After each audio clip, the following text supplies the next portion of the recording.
Greetings, friends, and welcome back to the GrogPod Roguelike podcast, where each episode we download the hottest app from the 2010s, hop around in it, huck some rating spears at the game, and revisit it in the final depths of the end-of-season recap tournament. I am your Greek commander host of the podcast, Scott Berger, and with me are my ripped ab, shirtless co-hosts beside me in the phalanx. Wrong. It's Colin. I'm a demon throwing my hot opinions like bombs, like the guy in the game. And it is I, the citizen podcaster, Andrew Harshman. Well, this week we are talking Hoplite, released December 20th, 2013. And this is kind of going back to a little bit of unexplored territory for us, going back into the mobile exclusive realm of roguedom, where this is an iOS and Android exclusive. Hoplite was developed and published, or I guess published. I don't know, like, is iOS and Android a publisher? Anyway, solo devved by one Douglas Crowley, also known as Magma Fortress, out in Australia. And another, like, kind of wrinkle associated with this, because it's iOS and we usually cover only, like, Steam games for the most part, is how popular is this thing? How long does it take to play it? And weirdly, like, I forget if our last mobile exclusive was Shattered Pixel Dungeon, but, well, I guess also you can find that on Steam. Anyway, popularity. Hoplite hops in to Apple with 777 ratings, and it hops in on Android, or maybe like meteor crashes, I should say. It does, like, like the Marvel hero pose at the bottom, on Android, with a few more ratings, 41,600, with something like 1 million plus downloads. So needless to say, it's a tad more popular in Android. Wow. I believe only Android users are smart enough for this game. And so maybe that's like one of my hot opinions I'm going to throw out. Hoplite. So I guess if we combine those with around, let's say, like 42-ish thousand total reviews. Oh, wait, hold on. I just got Hoplite is also like roguelite. I don't think that's a real like connection, but I like it in my brain. Yeah, sorry, continue, Scott. Well, with all the we'll get into all the heaps of meta progression here, but I'll be curious to see what a Hoplite is. So I guess, like, let's say like 42,000 total reviews. That would place this this humble mobile game here on the rankings that we've been doing so far as something like the number 45 most popular like rogue whatever game, like, at least according to like all the ones that we've seen released on Steam at the very least. Again, like, these numbers are really hard to pull for like what the total pool of data looks like for the mobile ecosystem, because all the data there is like total crap. Anyway, how long is this game? How many total hours does a typical player have in Hoplite? That's a great question, because all of the data all the things that I yank out of Steam for it, unapplicable here. So I have to go to my backup option of howlongtobeat.com, and that says like an hour ? Some people like 45 minutes ?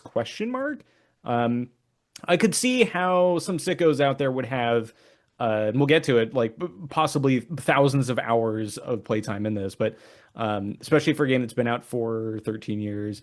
Take no, Project Zomboid.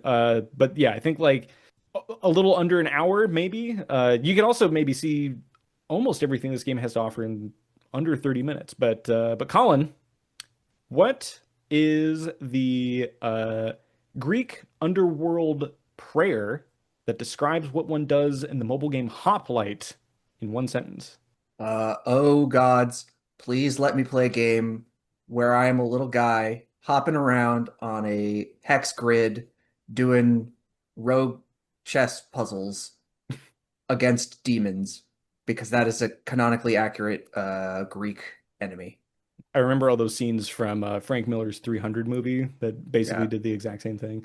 Um, yeah, this game was one that I'd heard about a lot, and I think I had downloaded the free demo of it to my Android phone before the battery on it died. And I was like, oh yeah, like Colin picking this game was a great idea because we have we're in the eye of the storm right now of Slay the Spire 2, in that like it has released, if you're listening to this, and we had to do some schedule wizardry in order to fit everything up Purple appropriately. robe wizardry. Yes. And before that, Slay the Spire. So we're in the calm right now before the giant hurricane wall hits us again right after we hit the end recording button. And we're inundated with more Slay the Spire memes. But yeah, I was glad that It's so interesting to hear y'all talk about this, because in my world nothing has changed. My life is fundamentally exactly the same.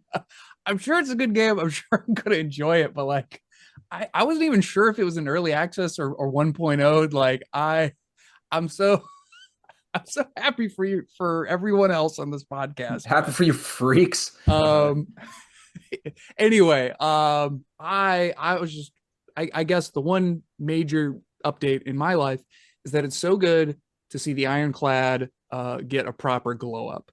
His proportions are now remotely human-like, and he finally looks as good in the game as he does on the cover of the first one. there we go. Yeah, so that's great. Indeed, yeah, it's, I mean, pardon me, I should be yes-anding. You're absolutely right, Scott. Batten down the hatches, and while we're waiting for the storm to smash against our buttresses and our the fortifications that we have hastily put together.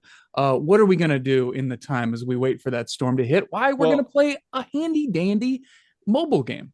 Yes, we're in the Greek trireme right now. When the waters are calm, we're going to try to put into port. But We're gonna sail that trireme straight to hell, apparently. Well, Colin, when you were like, we should play Hoplite, I'm like, yes, great idea. I wanted to play Hoplite so I could play a game while I was on my ski trip. There you go. I mean, Yes. that was the main inspiration slash explanation. And Did you play it on the actual ski lift? No. I try not to have my phone ever. I've already lost one phone on a ski trip in in the last 5 years. I'm trying not to drop a phone while I'm on the lift. Totally. But if you get 3 consecutive kills, I hear that it actually sends your phone back to you automatically. Yeah, you get banned from the ski area though. That is rough. But that is to say, the point I was trying to make is that you could totally get a nice, well-rounded gaming experience playing Hoplite on a ski lift. I feel like I played it on the plane. yeah, there you go. I played this game a lot on the toilet and a lot in the Costco shopping line. Amazing. Yes. I put this game to the test by playing it in between pizza deliveries and playing it waiting in line for the pharmacist. Now, thankfully, my friendly local pharmacy, it takes about a half hour to get your meds. So I was able to get a lot of time in on this one. Is half like, I don't know if that's fast or not fast for a pharmacy like medical delivery. I'm stuck in the situation where the pharmacy is a joke. The country is in full failure mode. As it's perfectly encapsulated in the pharmacy experience. It's way too long. It's crazy, but it's like, do I want to go and find another pharmacy and like go through the process of transferring everything for what? Like for the maybe the I'm pretty remote sure- possibility that the wait time will be shorter. Pretty sure this Hoplite fighting his way through hell has an easier time. It's so true. Oh, But anyway, Yeah. this game is great for waiting in lines and waiting on toilets and waiting for your next whatever work task to come at you. I don't remember the beginning of this. Is there even a little bit of story at any point? No, I Does don't it think even so. I tell think- you what you're doing? well, you are, I guess, yeah, like, the story so far, Scott, take us away. Yeah.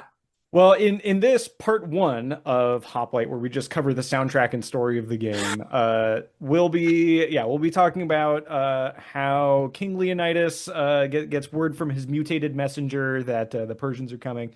No, I think like this game is very much just like a borderline like chess tactics puzzle game with about as much story, but I think it's fine that it doesn't really have anything. There's and at the same time, like I feel like there's just enough theming going on with it that that's totally fine, and that like it would almost be like a point of friction with like the mobile game, like oh Oh, like you know I don't want it to have more yeah, story.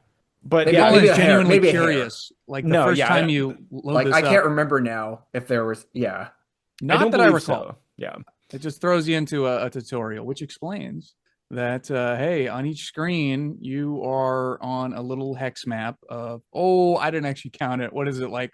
A dozen tall, a dozen wide, something like that. yeah, it's I don't Um, know, maybe like like nine. There's probably I like think it's 80 or 90 hexes six. in I'm there or looking something. at it. It's like a hex. It's 6 on each side on the top and 7 on the side going down. So however much that ends up So being. like 300 a hexes or something. nice phone screen worth, and you Yeah. take turns moving on this hex grid as the enemies do, and yeah, you're put into nice little procedurally generated Yes. chess puzzles. Some of the hexes are rock and some of them are lava. And a bunch of demons are spawned at the start. And yeah, it's a little puzzle. Can you get to the ladder? What is it? It's a Well, downhill realistically, staircase. it's It's can a you kill staircase. all of your foes? Like, is that ever a strategy where you're just trying to get to the ladder? There, yeah, I mean, there was a Yeah. couple times where I just beelined it right through it, where I'm just What? like, Y'all are playing this game completely different. I For me, mean, every time. rarely, but sometimes. Interesting. Okay. So I yeah, mean, technically the victory condition is to get to the stairs to get to the next level. yeah, I mean, I think the tutorial for this game is very nice because it teaches you the mechanics of the game by like forcing you to do them as opposed to just saying like, hey, that like this, tool tip down to your shield, like use your shield to do this or whatever. Like, and I think there was a couple times where I did fail the tutorial where I'm like, oh wait, no, that's not how I should be doing this.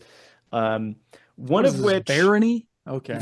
yeah, God, Yeah, it's a good tutorial. I think pardon me, it's a good tutorial at showing you all of the fancy stuff you can do, which includes jumping and spear throwing and shield bashing to like push explosives away and cause a domino effect to kill your enemies. that What is it did all of the things that you could do.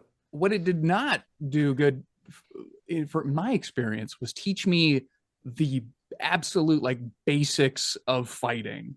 I did not understand how melee combat worked for quite a while. And as it turns out, arguably the most useful thing and the most powerful ability is just sidestepping enemies and stabbing them in the kidney.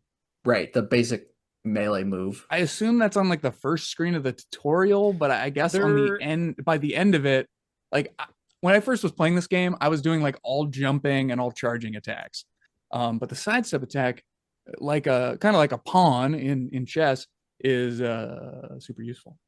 Yeah, I thought the verbiage was maybe a little like it could probably be a little clearer of like it teaches you that like one type of melee attack that you do in this game is like a lunge where and this is great to describe in an audio medium, but like Yes. you have like let's say three hexes stacked on top of each other and your character's on the very bottom one, enemies up at the very top. If you move to the middle one such that like you're moving in a straight line in like a straight line direction towards the enemy, then like I don't the way I thought about it was like, oh, I'm like running towards the enemy with my spear out, and then like bop, like I just like pop the enemy like a party balloon sort of thing. Indeed. So I was under the impression that, like, yo, I have one weapon. I have the iconic hoplite spear. If that spear is I've thrown it, then I cannot melee attack people. But apparently you can always sidestep and gut stab because you also have like a sword, I guess. You know what? Wait, I just want to let everybody no, know. right? You can't do that? You No, you absolutely can, yeah. Like, so Jesus Christ. yeah. So there's like Okay, all right, weirdly, so perfect, perfect. See, you Okay. see? I mean, I got the fleece all without knowing that. So, and I think this speaks to we were perhaps too stuck on this idea of this archetype, the hoplite Oh, but archetype. you can't charge without your spear. Correct. You can't Ah, charge. I tried doing that, didn't work, and then was like, you can't you can't attack without your spear. Indeed, this is my main complaint about this game. I played it quite a lot, and for about half of the hours that I put into this game, I was very often not sure what was going to happen when I moved. It's like I think I should be able to kill this guy, or sometimes I would move and be surprised, like, oh, I didn't expect to kill him. So there's you do need to learn that there are melee abilities that do not revolve around the spear, I guess is my yeah. point. So I think the tutorial can maybe do like the one critique I'll have like about the game systems is like specifically about like the adjacent movement attack because that was something that like also weirdly took me a long time to grok that like jump like doing the jump attack, got it. Moving like the one space to like line attack, got it. Makes total sense. But like if you are, you have like an enemy next to you and you just move into like a hex that's next to that enemy, regardless if you have your spear or not. I don't know if, yeah, like you just like shank them with like a dagger that you have or something, or like you're not really using your shield bash ability. We'll get to that in a second. But Because you're that, definitely not using a gladius. well, I That's for mean, damn sure. So that's a completely different situation. Come on. yeah. But Um, that was like the kind of light bulb moment for me where I'm like, oh, now I can see how like use spear for like ranged attack and then like I'll do like a sidestep attack on this guy and then that will I was looking at the Colin, you are Reddit. shaking your head. You are I'm shaking. shaking my head at myself because I just tested it. I was like, I got to make sure that this is true. And Pretty yes, wild, indeed, huh? you can like stab them with your gladius Now or that being whatever. said, I mean the I was game. wondering how people got to like level gazillion, and I was like, I don't understand how you could possibly do this. Like I saw people on Reddit being like, yeah, I got to level like 46. Wow, how many enemies? How many of those hexes are filled with enemies at that Many, point? most. Most, yeah. in fact. Wow, wow, wow. And furthermore, I mean, to the game's credit, like the mechanics are once you sort of you understand the if an enemy is adjacent to me, all I need do is move to another of his hexes, the enemy's hexes, and I will sidestep and stab them in the gut. The mechanics are consistent. So if you do have your spear, you can charge towards an enemy, stab them with the spear, and then also the guy that you've also sidestepped, stab him. So you can put yourself in a situation where you can double dip. So the spear is like it is still of utility more than just throwing. So anyway, all this to say, there are a set of predictable pre-written, chiseled in stone rules that your character abides by, that the enemies abide by, and you go about this fun little hex puzzle, which is semi-forgiving because, of course, you have a health pool. You start with 3 health. You can upgrade that all the way to like 8 or 9 or something, and it allows you which obviously is much more interesting than a one-shot kill type situation. And despite it being a relatively simple pool of abilities and pool of enemies, you get a pretty rich gaming experience. Yes, and I think that like the chess tactics bit like certainly grows the more like the deeper that you get into the game because when you first started up you're like, wow, this game is super easy. Like there's like one or two enemies in this giant map. You have plenty of time to just like walk up to them and bonk them.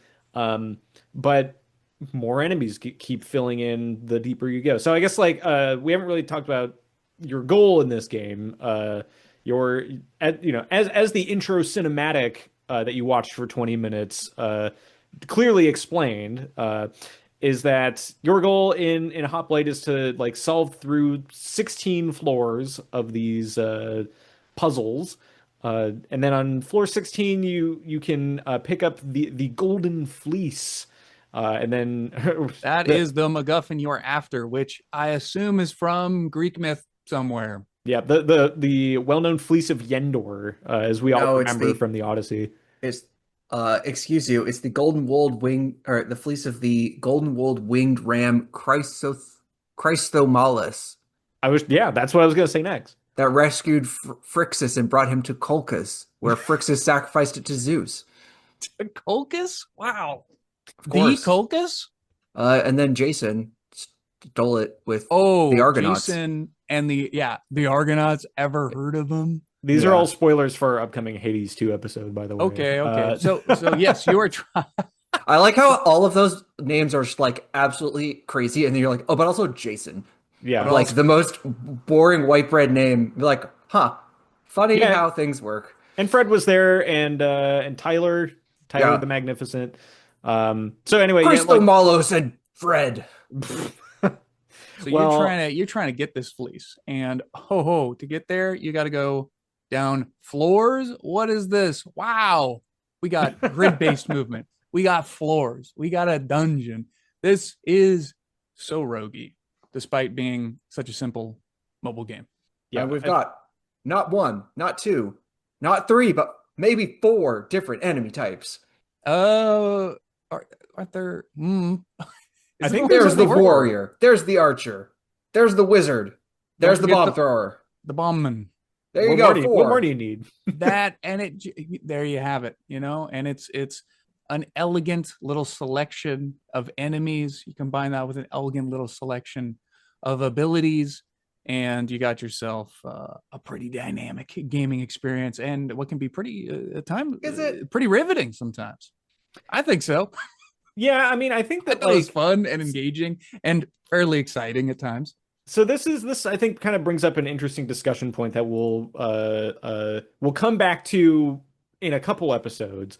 But I guess also, like, I'm curious to get people's opinion here on what we like. How do we think and evaluate things that are like filler games, or like things that have like way smaller scope to them than some of the other games that we've talked about. Some of these other games that we talked about are like, I mean, like Caves of Cud is, like a 300-hour RPG versus this that you can beat in like maybe 30 minutes. So like they exist on the same spectrum, sure, but I'm thinking almost like board games where you have like some board games that are like this, 3.5 hour long epic, and you're gonna be ass in seat the whole time, glued to it. And then you have like, I don't know, like some card game that you can play with like 10 people in like 10 minutes. And they're still board games, like they still exist on the same spectrum. But like, does that impact our, I don't know, weightiness to it? Like, does it feel like this game needs more stuff in it for some reason? Why? Interestingly, coincidentally, this is a highly philosophical question. Why the Greek philosophers themselves, I think, the greatest masters would be of the city states would be hard pressed to deliver a definitive answer.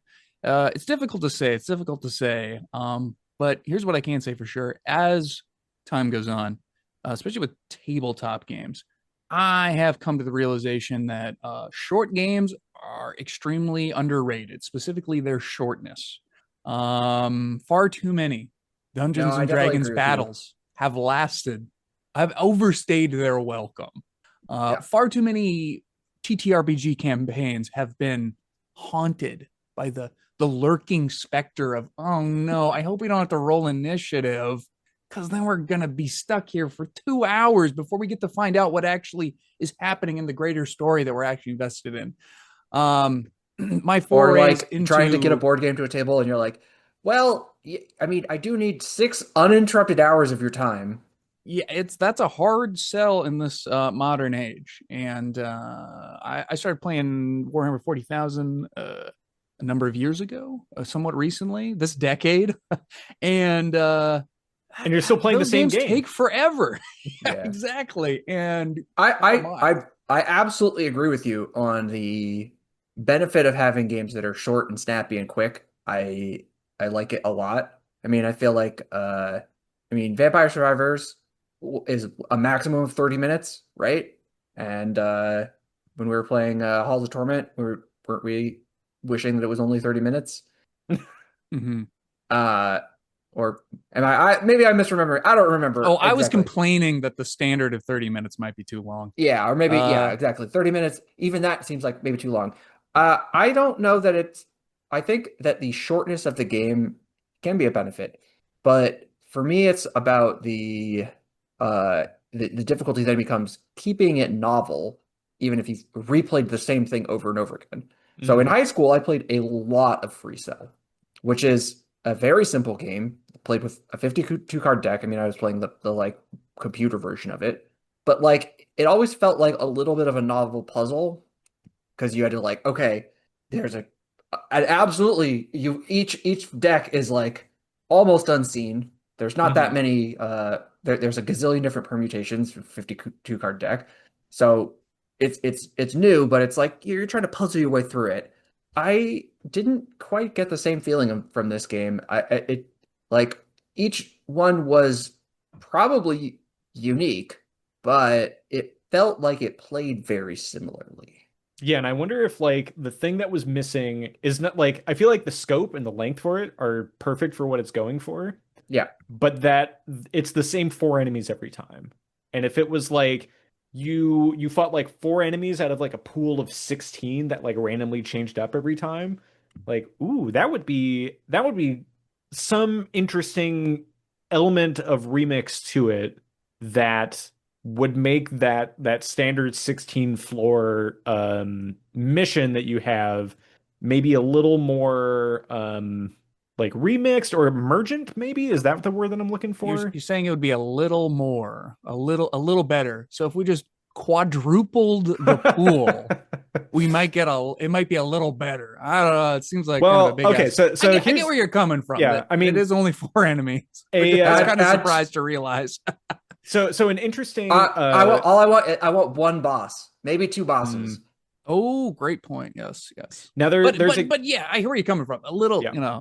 something extra. There's a game that I'm actually kind of glad that Colin didn't pick it for us to talk about because it's very simple on the surface, but it does have that kind of like, ooh, this is a totally like it's the same game. There's again only like three or four enemies to it. Um, but it does I think what we're talking about a lot better. And that game is 868 Hack, which is only 8 levels long, but it gets progressively crazier because it spawns in like on level one, like it spawns in one enemy, and level two it spawns in two, and you're on like a I forget if it's like a 8 by 8 grid or whatever, but it is like oh my God, like what am I gonna do this time? Like way it feels like way more novel, I guess. I did not feel like I really needed to scratch my beard while playing this game.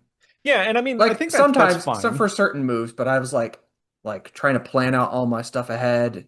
I mean, I'm thinking like there's the opposite end of the spec or the furthest end of this spectrum is Go. It's the same board every time. You've got one piece essentially, uh, and yet it is a beautiful, complicated, complex, thinky game. Like I don't think anyone's arguing that Go is a bad game, and no one's saying like you need more enemies in Go.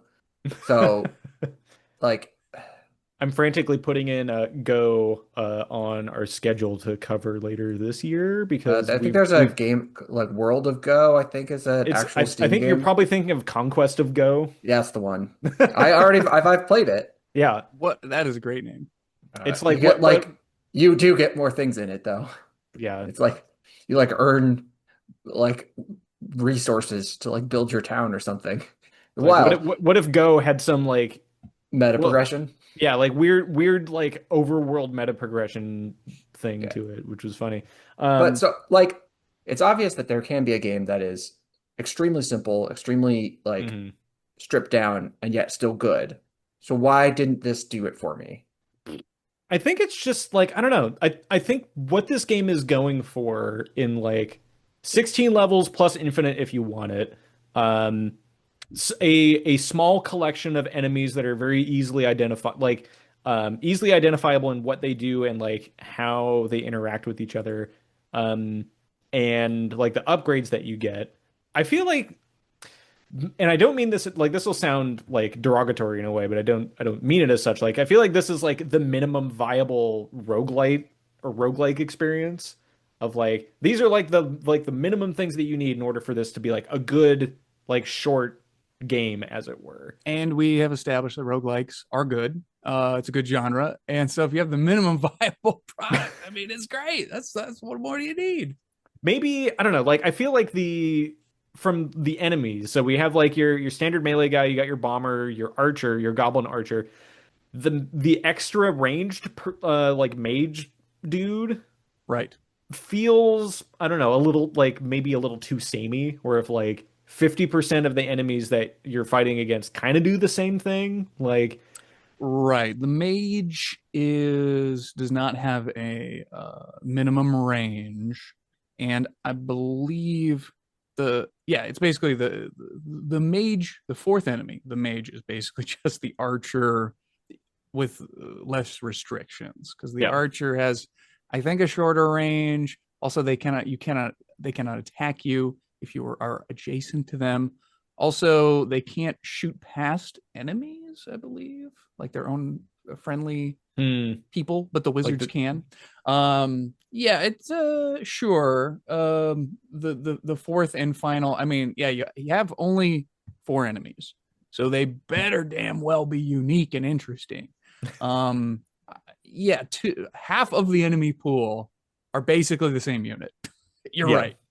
And I feel like the so when you're on a level, I guess we haven't really talked about the upgrade shrine that much yet, but there's this little The shrine, altar of the altar I have it you huh? found an altar of Apollo. There we That's what go. it is. I'd Um forgotten. I was wondering if everyone else had forgotten. but that's your upgrade station for the level, which is totally optional. Like you can bypass it to go down the stairs if you really wanted Which to. again is wild. I think I did that one time just to see if I could or like on accident. It won't let you go down the stairs without getting your spear, though, Got to have hmm, that spear. which I did find annoying if you throw it in your spear. It's like, well, I could get it if it was like there are still enemies on the map or something, but yeah. Or if you're like me and you Well, accidentally as we like jumped know, into a corner and your spear, like you can retrieve your spear and you were accidentally checkmating yourself. oh yeah, yeah, yes. yeah. But I mean, let's keep in mind that's of course historically accurate. As we know, the hoplites, the non-professional citizen soldiers of the Greek city-states, had to provide their own equipment. So you cannot leave that spear on the battlefield because the city-state is not going to get you a new one. That's for dang sure. Otherwise, those like the pink-skinned flame wizards would come around the corner and shoot uh would snipe you from across the Greek village Mm-hmm, because mm-hmm, you didn't have mm-hmm. your spear on you. It's yeah, many such cases. So, what were we talking about?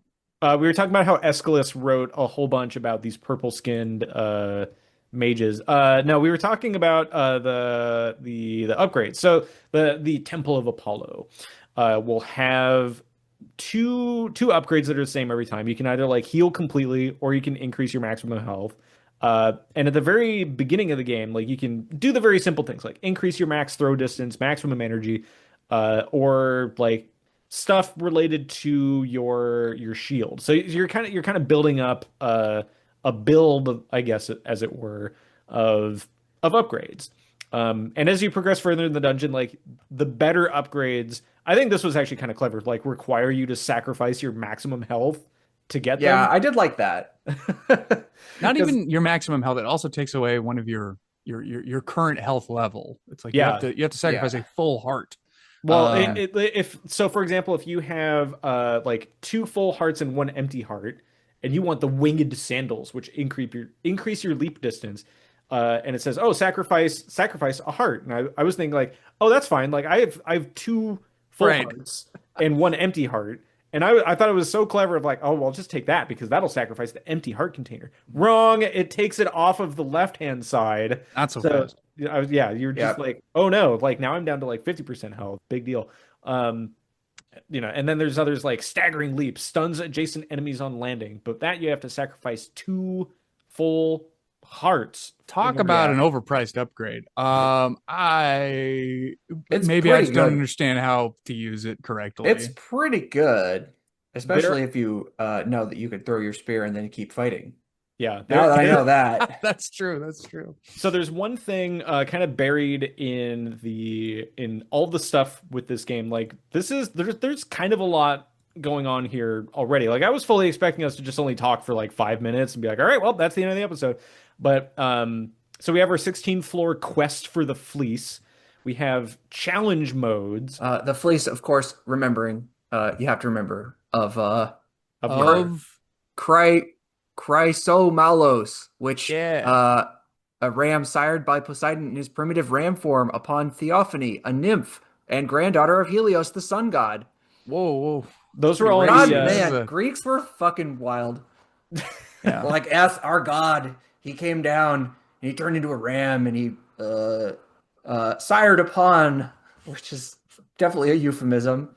those Yeah. were all in the cutscenes for Hades 1 after you beat the boss 75 times. And Yeah. critically, when you pick up the fleece, your simple but very charming sprite changes ever so slightly. You have a gold helmet when Nice. you have the fleece upon your person, which also grants you healing. Yeah, if you continue deeper into the dungeon. If you pay $3.99 for the premium copy Ah, of the game, which of course I did. yeah, well, Yeah, I we did. got to support the solo devs. But I don't think I got too much further. It, I was expecting that to be I this maybe gets strikes to the heart of my disappointment is that I did expect there to be more stuff once I bought the game for real money. I was like, well, I didn't pay actual money for it, so then it's you like, oh get no, you just get to go a little further in the same enemies and you get like a couple more upgrades that you can get. So in the and I forget and like achievements. my And Android phone achievements, yeah. is still dead right now, but I'm wondering if the challenge mode stuff is paywalled at all. Challenge. Because like the achievements are like again like very good things of like you do things in the game and like oh because you like bashed you did your best this is Sparta impression and then kicked the demon into the lava pit you get an achievement of like haha you did that and then you as a result unlock an item that appears in the or the item pool when you go to said Temple of Apollo later. Um, but there's like a whole bunch of achievements in there. But there's challenge modes, which I don't know if anyone else experimented with these at all. Um, I did play, but I kind of forgot about them. Maybe that would scratch the itch I'm a little bit looking for. Something that's a little bit more bespoke. Yeah, what are yeah, these so challenge modes like? there's a daily challenge that is I believe randomized. It's like a different daily challenge every time. But they are 3 level dungeons.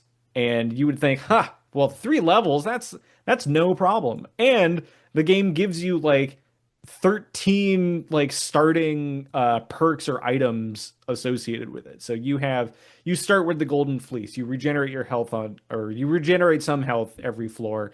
You get I don't know like and it's different every time, but you can get the ability that returns your spear to you or you can get the one where like you can like leap onto enemies and if that is combined with the one that stuns adjacent ones, then you're like, this game's no problem. 3 levels, super easy. I did not get past the third level on any one of them. Uh, but there's a daily challenge for that. It's just 3 floor dungeon. There's bonus challenges that come in both normal and hard flavors because if the game wasn't hard enough, the normal ones like I don't know how many pages of 3 level mini dungeons there are there. There was at least 1,000. I went through like I kept hitting that new page or like next page button. And I'm like, God, this just keeps going, doesn't it? And they're all like have like Greek themed names, but these ones, importantly, are like fixed puzzles. They are the same every Right. time. That Uh, like, oh, you just go into like the normal one, the very first puzzle, and that one is like this is like a set like the enemies are like all locked in their positions. I think you have the same starting gear for it. I'm pretty sure. And your goal is like you just got to figure out this tactical puzzle for 3 levels. That's it. And you would uh-huh. think that like, oh man, I'm given like a embarrassing riches amount of upgrades. Uh, surely I can make it to 3 floors. It is stupid hard because like there's just a bazillion enemies on the screen. Uh, which does I think turn it up to like maximum tactical like brain fury mode where you're like, okay, I'm gonna like try hopping on this guy and throwing a spear. Nope, I took like 6 damage from that because all the like that opened up a lane that a wizard could blow me away from, and then I got sniped from goblin archers from across the map. Um, I feel like it's simultaneously like a good tutorial again Right. to kind of teach you like, oh, I didn't know that like that like this ability existed because I haven't unlocked it yet. Um, Interesting. No, I hadn't played these, and I suppose maybe it's more accurate to refer to that part of the game as the chess puzzle mode. Yeah. Sounds much because of course chess puzzle implies that there's sort of a pre-written solution, which the random assortment and placement of enemies in the main game, there's not a predetermined fix. Um, interesting. You say there are thousands of these, or maybe a there's thousand, there's at hundreds. least there's at least 1,000, and I was like, Wow. okay, well I have to scroll back to the first page of this, but in order to do so, I had to like flick at least like 3 or 4 times on the screen to go to the up arrow or like the back arrow that was at the top, and then press that, scroll back, scroll back like 10 times just to get to the first page of it. I'm like, okay, well I'm not doing that again, so I'm not gonna see if there's 1,001 puzzles there, but yeah, there's quite a deep amount of trove of stuff here to explore. And That for is four, yeah, good for to like know. for $4, you certainly get your damn money's worth. That's for sure. Okay. Um, Yeah, that's fair. There's a lot of puzzles here. I'm gonna find out how many. what did we think of? All right, so here's a question: did anyone else experience this? And I'm fully willing to admit if this was a me problem with my phone and or headset and gamer mode on my iPhone. Uh, but did anyone else like have an issue with sound or music? I Hmm. didn't play it with the music on. Oh, you Like missed did out. did, did you go and actively turn it off or was it like I just had the volume oh all the way okay. down on my phone. There was a weird bug What? for me Do that tell. like I thought this game was just like didn't have any sound effects or music for the whole time I was playing it. I'm like, That's this game's art is very good. It's very charming. It's like it's very readable. It's very clear what everything is and what they do. There's no question about that. And I kept thinking to myself, man, this game would be like just a little bit better if it had like some sound effects and music to it. Only to It would be great realize if there were like some crunchy sounds. Oh, maybe like, one song that is a little bit catchy, but not so specific that it, is annoying. So you were thinking that, and then you realized well, then I realized my headset to my wireless headset to my phone was already connected and in the other room the whole time. But for what and like I was able to put that on like okay, yeah, like, oh this game does have music, it does have sound effects. What the hell was the problem the whole time? Um, and I couldn't figure out a way to like get the sound to come out of my phone, where I know it does come out of it because I certainly watch enough YouTube videos for that. But presumably made phone calls on it. Yeah. yeah, that's uh also true. for your information, I am still scrolling. I'm on 4,100. Wow. All That's a lot right. of puzzles. And it'd be funny if there was only like 5 hard puzzles, but like 4,000 normal ones. But yeah, I was pleasantly surprised to hear that yes, the game does have very Literally. very yeah good I don't know like NES like very like kind of like lo-fi like NES like sound effects for things. The music is very kind of like I don't know, like demon synth wave, like low. Yeah, I liked the one song soundtrack enough that I went out of my way to like go into my phone settings and be like, all right, I want to listen to a podcast, but I still want to hear the music. So let me lower the volume just a little bit on the app so I can hear what's being said on the podcast. Hmm. Yeah, the sound effects and the graphics work great in concert. To give you just enough feedback, nothing too fancy, but something that is has enough character to give the combat some oomph. Yeah, I mean, I was playing these in public spaces, so and I didn't have my headphones plugged in, so that would Hmm. have been that's my main problem. I was just like, oh, I'm not gonna like I'm hanging out with my friends at our ski house. I'm not gonna be like blasting this out of my phone while like Give me half the what aux cable, boys. yeah. And you're just playing the quest for the fleece underworld music Yeah. for like It's hours a at a time. classic. We got to get a Spotify channel hooked up to that, and then just have that played for 24 hours straight. Absolutely. I would like to talk just a little bit about the hoplite as a concept, as an archetype. It is something that, growing up in the Western world, we fetishize ancient Greece, and the concept of a hoplite warrior and them fighting in the phalanx arrangement sort of is very very much familiar to me as a white American man. Um, Growing up in the 2000s. but yes, and of course, in the film 300 came out when we were in like high school or whatever. Which Documentary. during the I was not familiar with the comic book, so when I first saw the trailer, like midway through it, I'm like, "Yo, is this a Diablo movie? Like, It's like, what is what this? is Looks this? like Yeah. this looks like something out of D2." Um, which those hoplites are a little bit different because it's like, well, hoplite technically is like a non-professional warrior, and like the dudes from like Those guys weren't Sparta. professionals. They were all just, all right, I'm giving up. I'm at 10,100.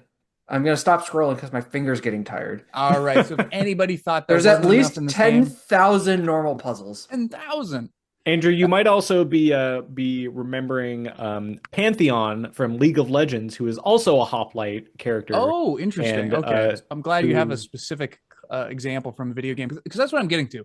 That despite it being like a an idea that definitely like exists in the American 21st century zeitgeist and before then obviously, uh it never quite made it to the big time in gaming. Like in Dungeons and Dragons, we have the fighter, we have the rogue, we have the bard, we have the paladin, we have even in Advanced Dungeons and Dragons the cavalier, who is like, yo, what about the knight on horseback?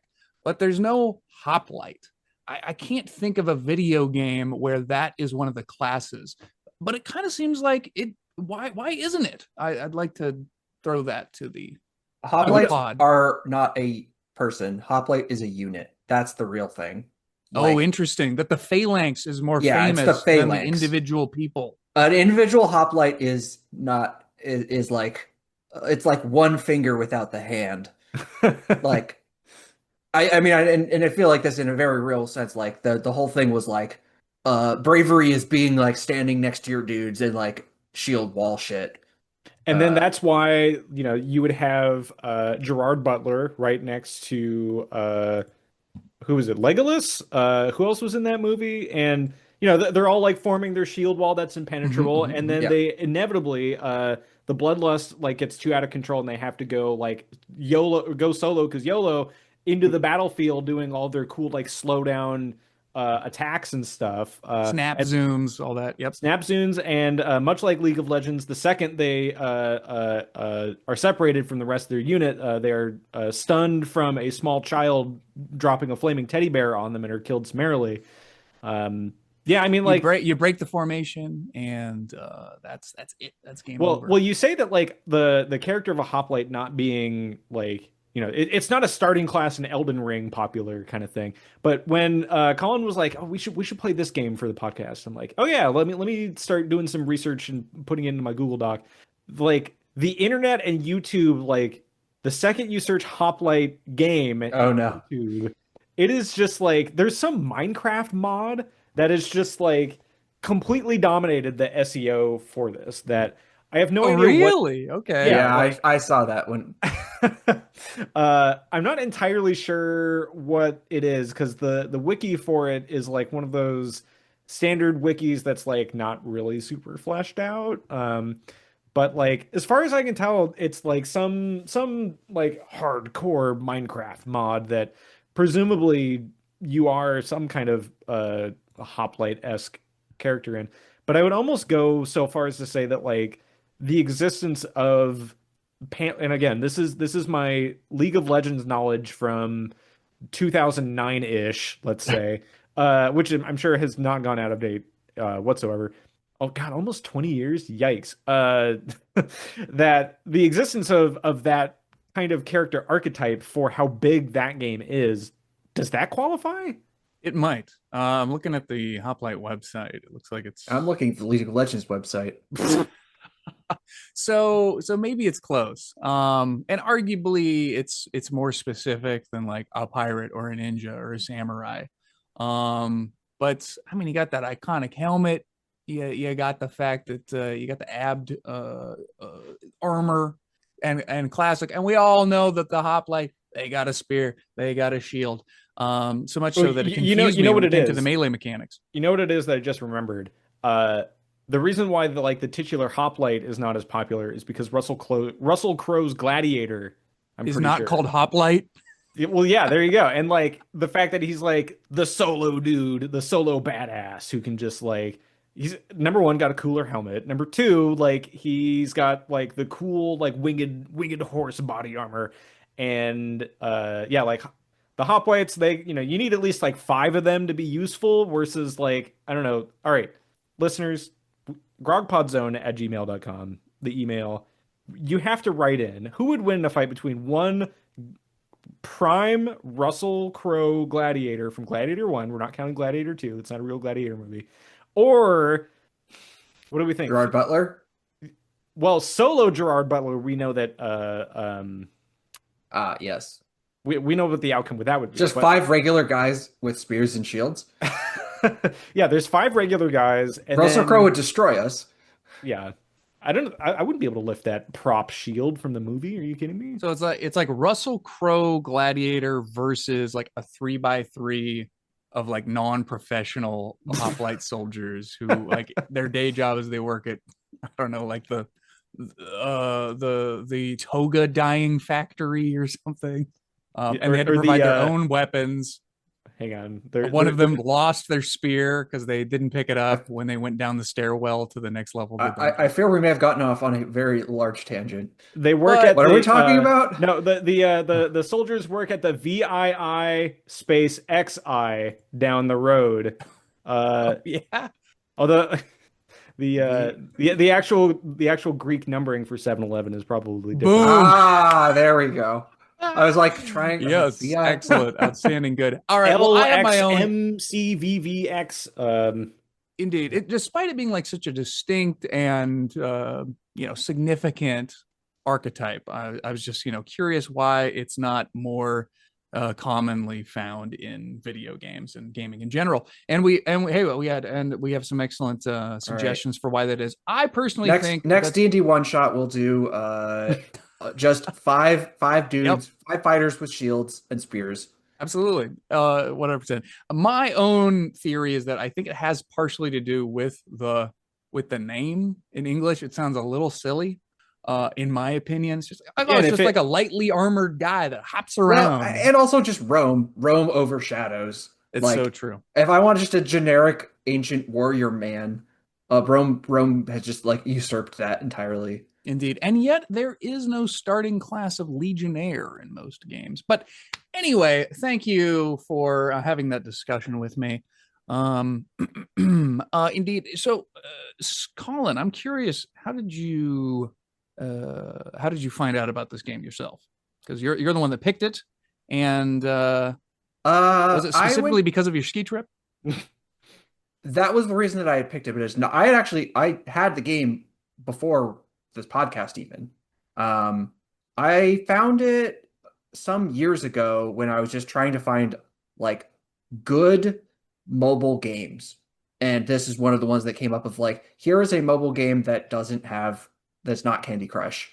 It doesn't have ads. It's not like, it doesn't have predatory microtransactions. yeah, exactly. So I like that I bought that. I bought like King of Dragon Pass and like the one of Final Fantasy 6 or something. I just like I want games like I'm willing to pay money for a game on my phone so that I have it. And this was one of the games that was recommended as like here's a legit game on a mobile phone. Um and then I played it like 10 minutes and never looked at it again until last week. But I mean, and I think it does like like I didn't love it, but I think it does the job, and I could see why a lot of people could put a lot of hours into this. Like if you are into chess puzzles, or like this kind of puzzly type thing, yeah, you get 10,000 puzzles out of it. And Or more, or more. I got tired of scrolling. Probably more. or more, probably more, in fact. So let's talk. We had a major revelation at the beginning of this episode that y'all were not you were not waging a war of annihilation against the demon hordes. And sometimes y'all were just going to the stairs to get to the next level, which 9 I out of feel 10, I like, killed them all. oh, very good, very good. I would like to talk strategies. What builds did you two use to Throw a actually spear. beat the game? Throw spear, really? Yeah. Really? I I felt usually like went like more energy and like high health, I think. a lot of So health like is underrated in this game because it's great to have the option to sacrifice a heart in order to get yourself into a more advantageous position or to take out a troublesome, ranged enemy earlier than you would have been able to otherwise. I think I always took an element or like a point in spear range, Yeah. and then like really focused on at least like for the stuff that I have unlocked at the moment, like jumping, because it definitely felt like Yeah. jumping to like reposition across like a lava pit so that way you could get away from Yeah. melee enemies. Jumping is good. Indeed. Shield bashing cooldown, I felt was pretty good. See, I have been trying to make a shield bash focused build work, and I don't quite understand. So why in your experience, Scott, did you need the shorter cooldown? Because I found that I wasn't needing to bash that often. You bash the bombs. Of course, you bash the bombs. Yeah, Yes, bomb bashing is a bombastic good time. And I think that just like the stuff that I had unlocked. So like this kind of comes back to the challenges as well, because like some of the stuff that you see, you're just like, whoa, I didn't know that there was like an ability that I like if I bash something, I gain like a one turn shield, like a bubble shield. And like I didn't know that that was an option. So for the things that I have unlocked thus far, and I don't know if I'm just kind of like painting myself into a corner by only relying on the same strategies every time. It's just like you use like bash to either get someone away from me or like a bomb away from me, or to kind of like reposition the enemies a little bit. Jump so I can either like jump behind someone and like get a little closer to the exit, or jump closer to where the upgrade altar is. Or even like jumping over line of fire from the ranged enemies. Like that felt super good. Um, for sure, for sure. Uh, Best upgrade though is kill an enemy 3 times in a row, and then your spear returns, all of your energy comes back, and something else. That mhm. one, that one was like that plus long range spear throw is like my bread and butter if I can get that. Yeah, it feels like there's less sort of builds that you aim for in this game because they're like the upgrade altars only have so many options. Um, and it's more of just like, all right, what's the game giving me and what I don't know, like it doesn't quite feel as deep as like there are synergies, so to speak, because it doesn't Sure. feel like you really want to bottle yourself in one specific direction. Um, at least that was the take that I got from it. It felt like, okay, I want a little bit of utility out of all of these three things. I could never like really fully ignore any one of them, which I guess is fairly good game design. But I never went into like I'm gonna only do spear stuff this time and see what happens. Like the game never really felt like it pulled me in that direction, I guess. Mm-hmm. Well, I do want to quickly shout out the upgrade that allows you to, if you move directly towards an enemy and you have your spear on your person, you can kill the enemy in front of you. But there's one that will penetrate that first target and then also hit Yeah. the hex behind it, which being able to do double the damage output and in one attack is really awesome. Yeah, when there's like Very 20 handy, enemies very on the handy. screen, that helps out a lot. Yes. Without a doubt, without a doubt. Especially Yeah. if you can like manage to get that second one, be the wizard. Mm. You pierce through like a normal dude and get the wizard behind him. Yeah, that's good stuff for sure. Interesting. Well, I'll be curious. I should, after the show, look at the wiki and see what perks are unlockable now that I have the premium version. That'd be I interesting to mean, see. yeah, there's some of them in here I'm just like reading off or just looking at a screenshot of some that I took from just one challenge. Uh, you got Shielding Bash, that's one that gives you like the one turn bubble shield. Blocks one attack while bashing. Mighty Bash increases knockback distance. Greater Sweeping Bash affects targets in a cone. That one I thought was pretty good. Quick Bash reduced cooldown, obviously. You got staggering leap stuns adjacent enemies on landing. This and I think okay, this I think was like a proper synergy. Leap strike plus staggering leap. Leap strike allows leaping onto demons, crushing them and knocking back adjacent demons. Like that one felt like okay, like I can jump into like a big pile of demons and then like clear out a space. Whether or not if like that'll open up a lane for some wizard to shoot me from across the map is another question. But at the very least, like that felt like a good build question mark. I mean, this is like the first puzzle that I think these are the things that you just get out of the first normal 3 level mini dungeon bonus challenge. So you can certainly experiment with that. And then when you encounter stuff like that in the main 16 floor dungeon, then you'll be like, oh, yep, okay, bubble shielding 100%. Bubble shield seems pretty Indeed. cool. Yeah. All right. I think we're getting close to that time where we quickly Judgment. finish the episode so we can all get back to playing Slay the Spire 2, right? Am I right, fellas? I Yes. mean, maybe. Maybe a little bit. And by Slay the Spire 2, you mean actually like finally nope, can't talk about it yet. We'll talk about it after Slay the Spire 2, although I'm tempted to start pre-posting although I've done a little bit of that in our Discord. Yes. Do we have anything left we want to cover? I'm surprised that like we were able to go so deep on this game already, but is there I mean, anything we went pretty deep onto like well, Greek mythology and hoplite archetypes. Just goes to show that maybe on the surface it seems simple, but it's a richer experience than y'all's scores may have been. I don't know why I'm going so hard for this game. I didn't even get that high of a ranking. Yeah. For the listeners at home, Colin's doing the stretching out for time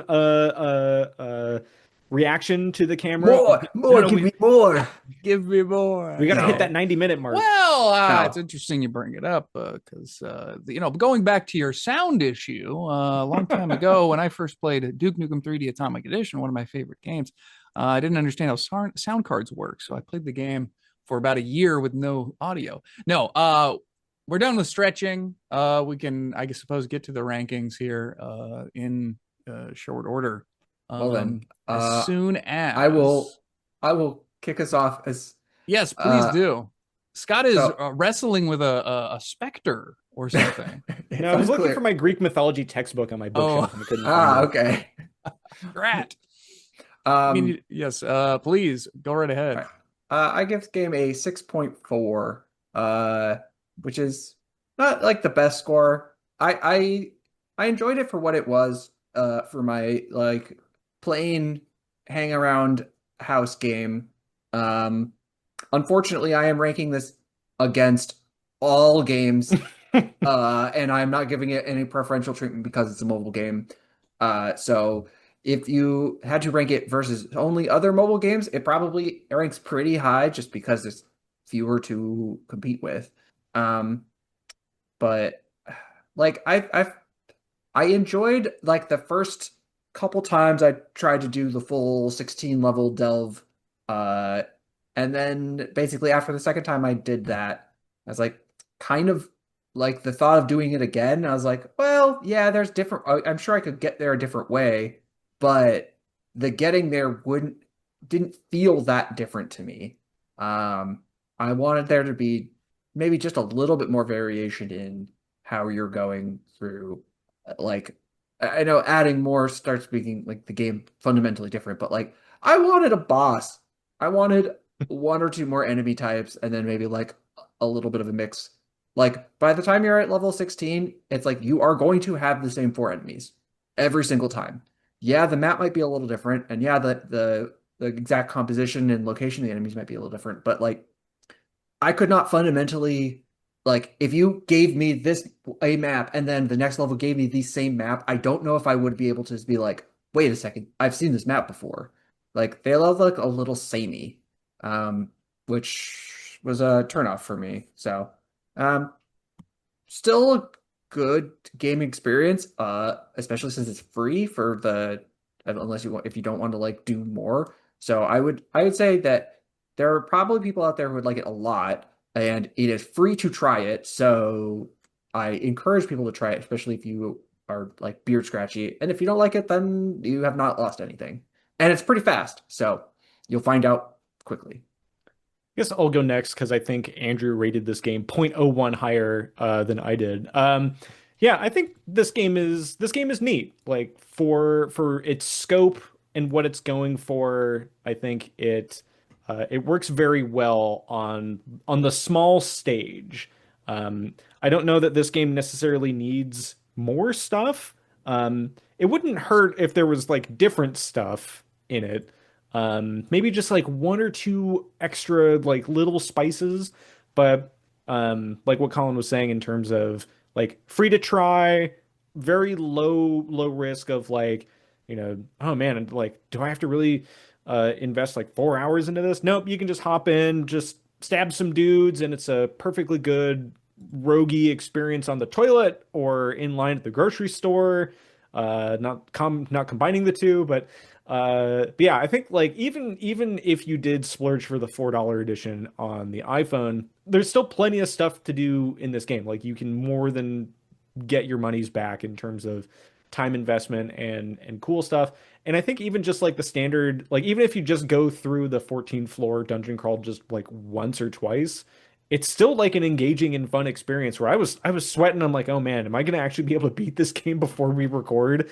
I did. I've only beaten it once because it does not relent, does not give up. But I think like levels like 8 through 14 kind of feel like roughly the same, and it's just more of like, can I survive, sort of a thing. So I think there's other games that kind of do this scope a little better, but yeah, I think for me, this one, Hoplite, uh, uses a shield bash in it. A 7 out of 10 for me. My number, I think, 659th overall game. Just ahead of Heroes Hour. And I guess like tying it with Shattered Pixel Dungeon, which is another phone game, maybe a little more substance or like depth to that one. But yeah, I think for something that's just like a chess puzzle game in a Greek mythology setting, Hoplite certainly delivers. Okay, so when it comes to rankings here, it's sort of like the Roman Empire versus ancient Greece. My scores, they're similar, but really the scoring system that we're using is different. Similar I but think these different. become more and more like obtuse every time. So we were using a different ranking system when I joined, but I don't know. Suddenly, my co-host switched it up on me. So nobody get mad at me when something strange happens in my ranking, like oh, I don't know, Hoplite somehow being ahead of Dead Cells. Um, so that's interesting. Makes you feel better. Hoplites ahead of uh, what is it? Gungeon for me. I mean, I rated it higher Okay. than Diablo 1, so I don't know. Well, I was about to be nice, say something nice about the show, but now I got to go scorched earth policy. No, so despite the other hosts of the show playing a little goof on me that I have to live with forever, it's very nice to be finally covering a mobile game. Since I joined the podcast, we haven't done a mobile exclusive, and so golly, it feels like I'm a proper grog potter now, proper member of the Rogues Gallery. So it's nice to finally cover a mobile game, but it is a challenge, as we discussed earlier in the episode.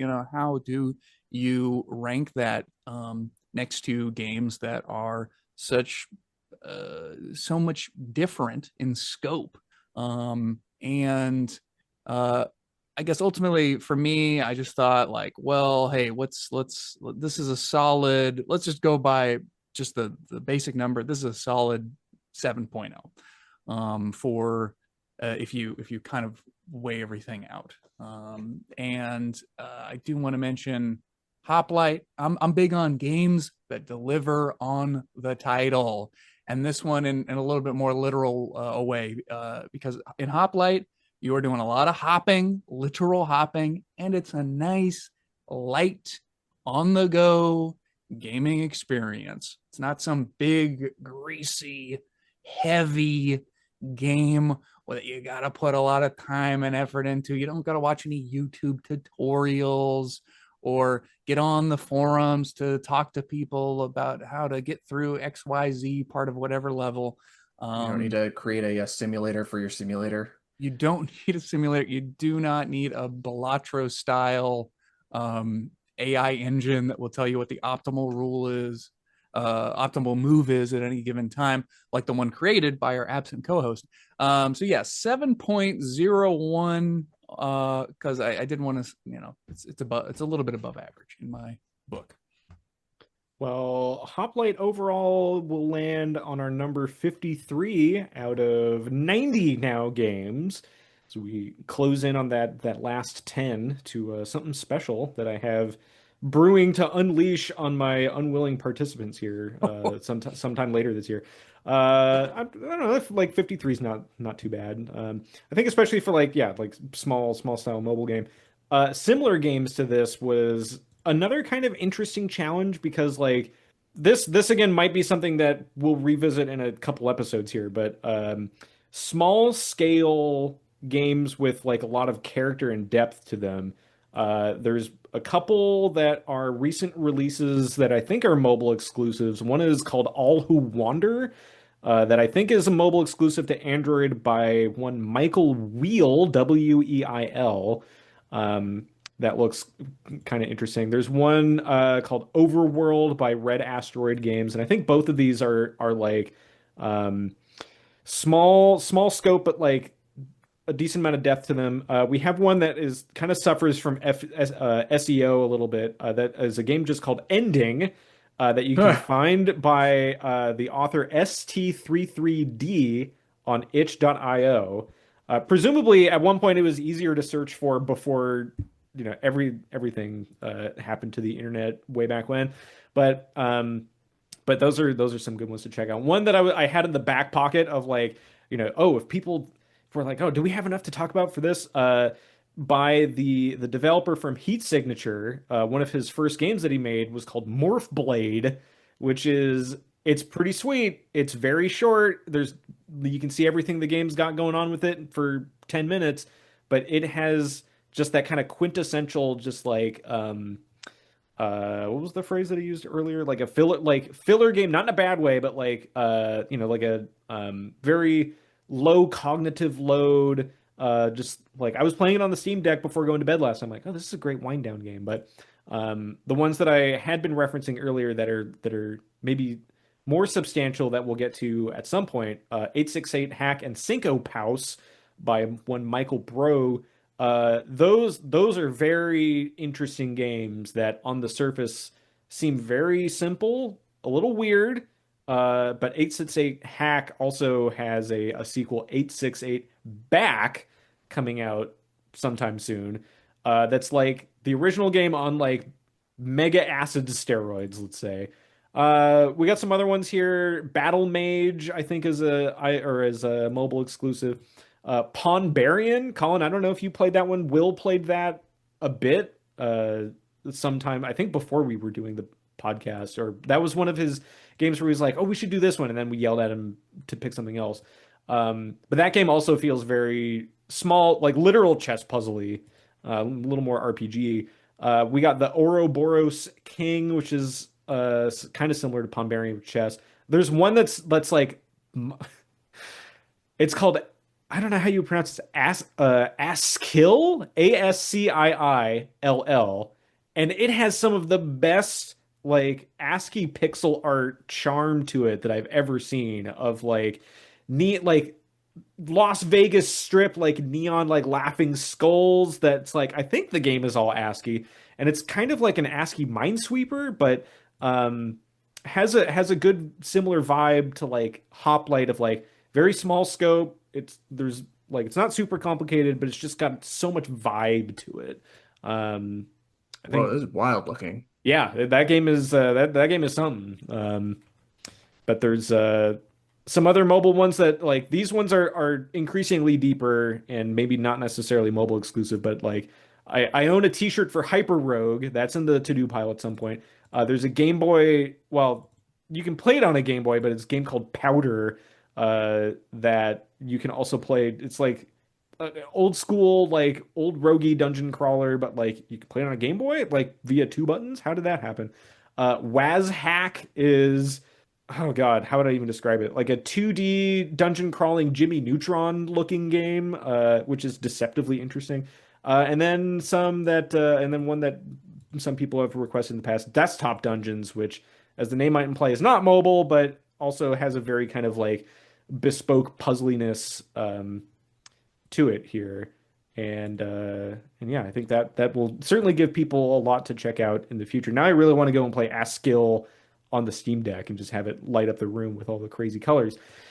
But in the meantime, while you are checking those games out, you can send in your Russell Crowe. Who's better at representing Greek mythology between Russell Crowe, gladiators? I didn't even talk about all the gladiator related roguelike games there are out there. Well, because that's Roman, not Greek. So, Oh, okay. There you go. I guess we'll just have to wait for Hades too. I don't know. that's also still Greek. Well, yeah. Well, anyway, so grogpodzone@gmail.com. Is it Greek or Roman? Send in your emails there. That's what the email is for. That's the only reason why we have it there is for only that specific topic. Grogpodzone or grogpod.zone is the website. Grogpod at gamedev.place is our Mastodon. We are one of like the 10 people who still uses it. But anyway, that's going to wind down our Hoplite episode. And our next episode, hey Will, what are we playing for our next episode? Oh, actually, it's our listener request week episode, and wouldn't you know it, everyone is just kicking down the door for us wanting to cover the biggest roguelike game release of all time with, that's right, you guessed it, Wazhack. Hoplite 2.